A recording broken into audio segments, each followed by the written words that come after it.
حضرت سیدہ زینب نے پوچھا امام حسین سے کہ سارے زمانے نے روکا ہے، ٹھیک ہے آپ حق پہ ہیں، یہ بھی سب نے کہا آپ حق پہ ہیں، پر روکا بھی سب نے، آپ روکے کیوں نہیں؟ تو ابن کثیر اور ابن اسیر لکھتے ہیں کہ امام حسین رو پڑے، کہنے لگے بہن میں رک جاتا، پر میں نے رات کو نانا مصطفیٰ کو خواب میں دیکھا ہے۔ تو حضور نے فرمایا حسین اگر آج یہ رواج پڑ گیا نا یزید جیسے لوگوں کا تو قیامت تک پڑا رہے گا، پھر لوگ کہیں گے کوئی نکلا نہیں تھا تو ہمیں بھی نکلنا، پھر لوگ ظالموں کے سامنے گردنیں جھکانے کے عادی ہو جائیں گے۔ میں کہتا رہتا ہوں، کہہ رہا ہوں، کربلا کی جنگ کفر اسلام کی جنگ نہیں، کفر اسلام کی جنگ نہیں کربلا کی، کیونکہ یزید تو بڑا پکا نمازی تھا، خطبہ دیتا تھا وہ تو۔ جب امام حسین رضی اللہ تعالیٰ عنہ نے کربلا کے میدان میں جمعے کا دن تھا تو یزید کے سامنے کو بات کرنی شروع کی عمر بن سعد کے سامنے، تو عمر بن سعد کہنے لگا حسین زیادہ باتیں نہ کر، ہمارا جمعہ لیٹ ہو رہا ہے، جنگ کے لیے تیار ہو، فٹافٹ آ، اہل بیت نبوت کو قتل کریں گے اور قتل کے بعد پھر نماز پڑھیں گے اور پھر کہیں گے اللہم صلی علی محمد وعلی آل محمد، اسی نماز میں پھر درود بھی پڑھیں گے۔ یہ کیسا مرتبہ ہے، کیسا انداز ہے، دوستی قاتل سے بھی مقتول سے یارانہ بھی۔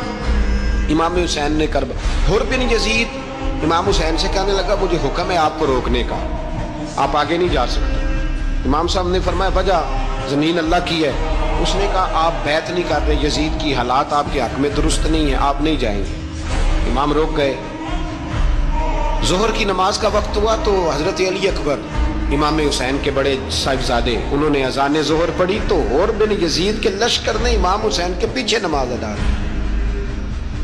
کہا بھئی تم مقابلے میں آئے ہو نماز پیچھے پڑھتے ہو؟ کہا حضور مقابلہ تو تلواروں سے کر رہے ہیں پر ہمارا دل تو مانتا ہے نا کہ مصطفیٰ کا نواسہ بڑی شان والا ہے۔ حر بن یزید نے 3 نمازیں لشکر سمیت امام حسین کے پیچھے پڑھی ہیں، 3 نمازیں، ظہر اثر اور مغرب۔ پھر امام حسین کے سامنے شرائط پیش کی کہ آپ کو یہاں گھیر لیا گیا ہے، یہاں آپ بیعت کریں گے، یہاں پہ جنگ کریں گے، 2 ہی باتیں۔ امام حسین نے فرمایا نہیں بھائی بیعت تو میں نہیں کرتا، اس کے علاوہ تم جو کہتے ہو میں کرنے کو تیار ہوں۔ اس نے خط لکھا، عبید اللہ ابن زیاد کو ایک بندہ دوڑایا پیچھے کوفے، چند میل پہ کوفہ تھا، کہا وہ نہیں مان رہے، کیا کرنا؟ تو حسین ابن علی ہے، میں زیادہ دیر انہیں روک بھی نہیں سکتا۔ انہوں نے پیغام دیا حر بن یزید کو کہ کرنا کچھ بھی نہیں، ان کا پانی بند کر دو، بلیک میل کرو، کھانا پانی نہیں ملے گا، چھوٹے چھوٹے بچے ہیں خود ہی مان جائیں گے۔